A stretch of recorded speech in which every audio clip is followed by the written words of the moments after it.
Assalamualaikum warahmatullahi wabarakatuh. Shalom, Om Swastiastu, salam nama budaya, salam kebajikan bagi kita semua. Baik, pada hari ini saya Taruna Utama, Politeknik Pemasyarakatan Angkatan 56, nama Yunan Fars Jabo, STB 4587, Prodi Teknik Pemasyarakatan kelas B. Pada hari ini saya akan menjelaskan kepada saudara-saudara terkait disiplin kerja. Yang saya berterima kasih sebelumnya kepada Ibu dosen kami, yaitu Ibu Ade Cici Rohayati, selaku dosen yang mengajarkan etika profesi kepada kami. Dan tanpa berbasa-basi, kita akan melihat video wawancara terkait etika profesi pemasyarakatan dengan petugas dari pemasyarakatan itu sendiri. Silakan. Wabarakatuh. Selamat malam, Pak. Waalaikumsalam warahmatullahi wabarakatuh. Selamat malam juga. Sebelumnya saya ingin bertanya kepada Bapak, apakah Bapak berkenan untuk saya wawancarai pada malam hari ini?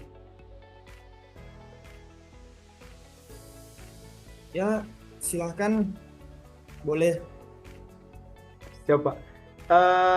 Sebelumnya saya mengucapkan terima kasih untuk kesediaan waktu Bapak untuk diskusi pada malam hari ini. Lebih tepatnya malam hari ini saya lebih suka untuk diskusi, Pak. Sebelumnya baik, pertama-tama saya ingin bertanya, apakah Bapak familiar dengan yang namanya kode etik petugas pemasyarakatan, Pak? Tentang kode etik ya. Ya, tentu kalau bagi petugas masyarakat itu sendiri, kode etik itu adalah satu hal yang harus kita ketahui, di mana kode etik sendiri itu diatur dalam Permenkumham tahun 2011 mengenai kode etik petugas pemasyarakatan.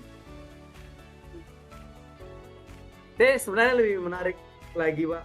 Saya mau bertanya lagi tentang kode etik ini sendiri. Bisa nggak Bapak jelaskan dari sudut pandang Bapak saja mengenai etika-etika yang petugas pemasyarakatan itu sedang patuhi, sedang mereka laksanakan pada kenyataan di lapangan lah. Karena Bapak kan sudah mainannya di lapangan, Pak. Ya, makasih. Tidak juga, ini juga masih baru ceritanya jadi pegawai.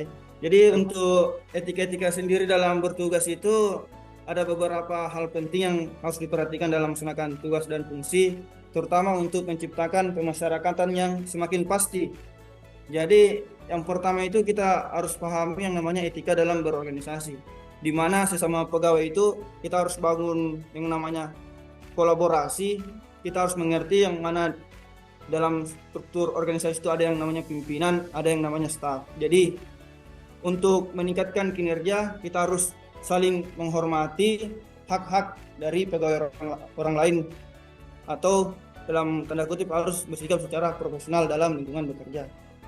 Kemudian dalam bekerja juga itu kita mengenal beberapa elemen, yaitu masyarakat, di mana etika dalam pelayanan kepada masyarakat ini kita harus junjung tinggi, terutama sebagai ASN kita harus memiliki sifat yang berorientasi pelayanan, di mana kita harus selalu mengutamakan pelayanan yang cepat, responsif terhadap para masyarakat, terutama dalam hal lapas dan rutan. Soalnya kalau di lapas dan rutan itu kita selalu berhadapan dengan masyarakat, di mana keluarga dari warga binaan ini merupakan masyarakat.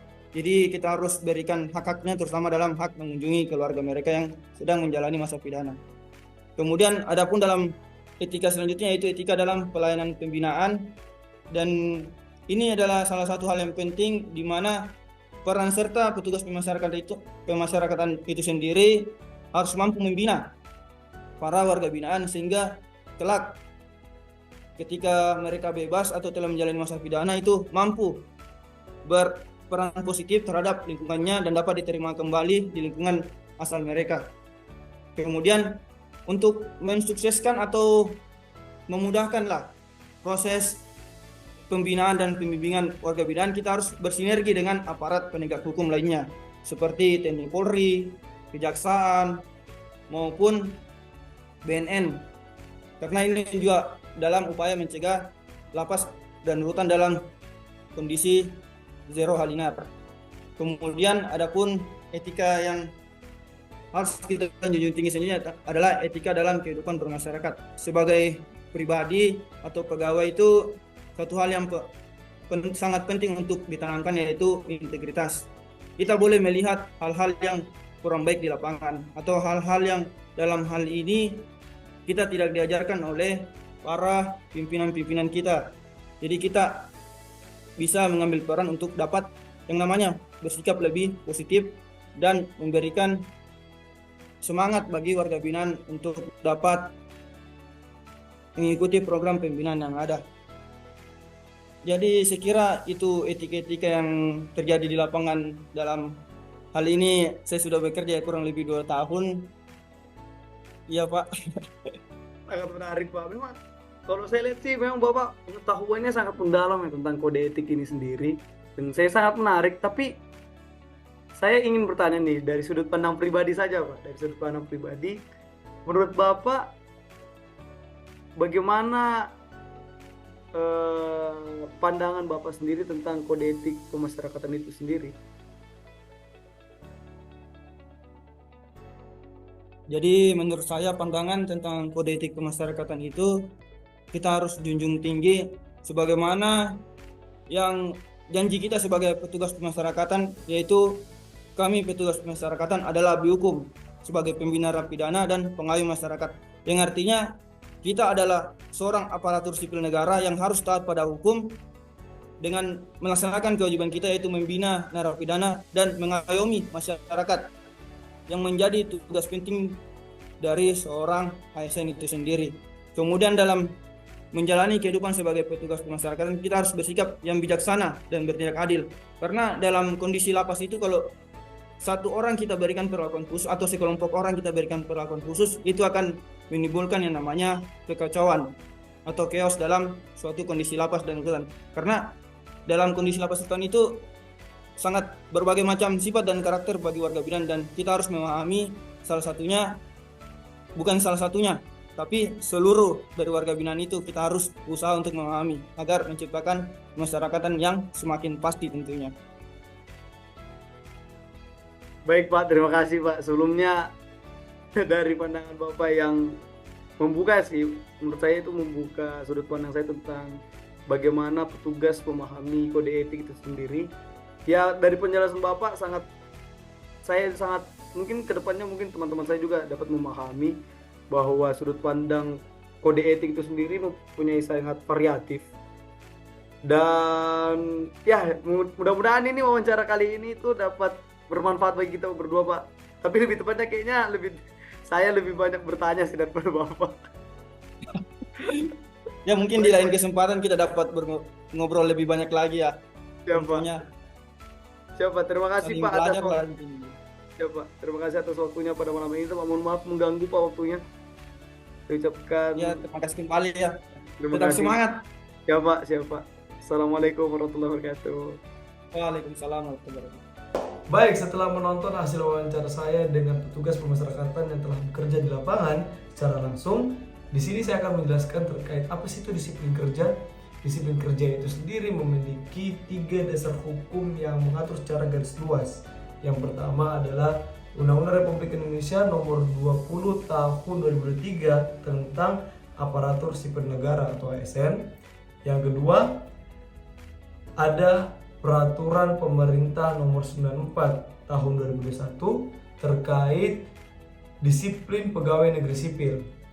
Yang ketiga itu ada Permenkumham, Peraturan Menteri Hukum dan HAM Nomor 24 Tahun 2003 dan terkait tentang tata cara penjatuhan hukuman.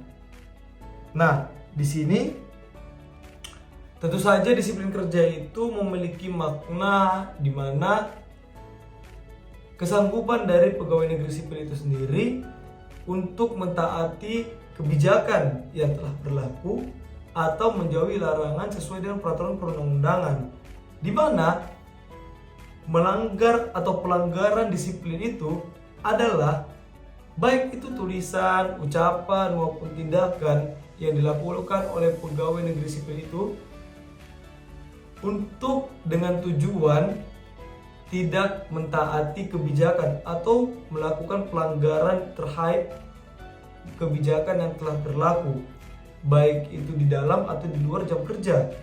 Nah, untuk masalah kewajiban, larangan, serta hukuman disiplin akan saya terterakan pada gambar.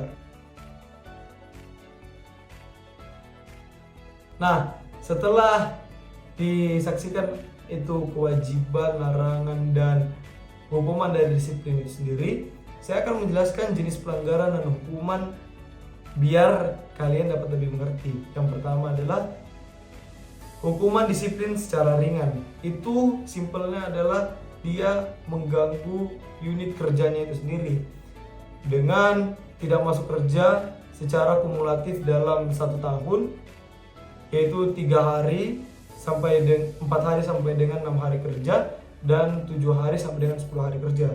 Dan yang kedua adalah hukuman disiplin sedang.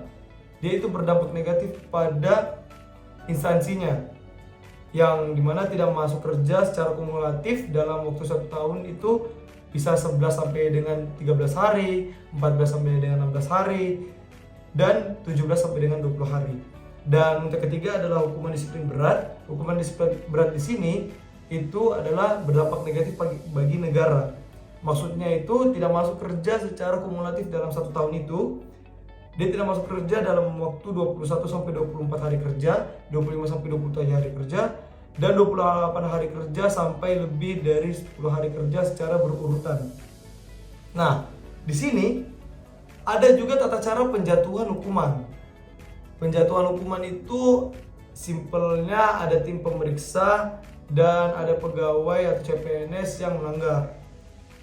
Untuk masalah selanjutnya saya akan menjelaskan adalah pembatasan hak kepegawaian. Untuk sisanya menurut saya itu dapat dibaca dengan sendirinya, tetapi yang terakhir ini adalah pembatasan hak kepegawaian, di mana dalam proses persidangan itu pegawai tersebut tidak akan mendapat kenaikan pangkat, mutasi, atau promosi jabatan. Dan di mana pada hukuman disiplin tingkat sedang itu tidak diikut sertakan dalam pengembangan kompetensi atau promosi jabatan. Yang kedua, pada hukuman disiplin berat itu tidak dapat diusulkan atau diikutsertakan dalam pengembangan kompetensi, promosi, dan dipertimbangkan kenaikan gajinya. Dan yang ketiga itu di bidang administratif. Dan di bidang ini itu tidak bakal diberikan kenaikan pangkat atau kenaikan gaji atau bisa jadi pindah instansi. Nah, sekian dari materi disiplin kerja yang saya paparkan. Lebih dan kurangnya mohon dimaafkan. Wassalamualaikum warahmatullahi wabarakatuh.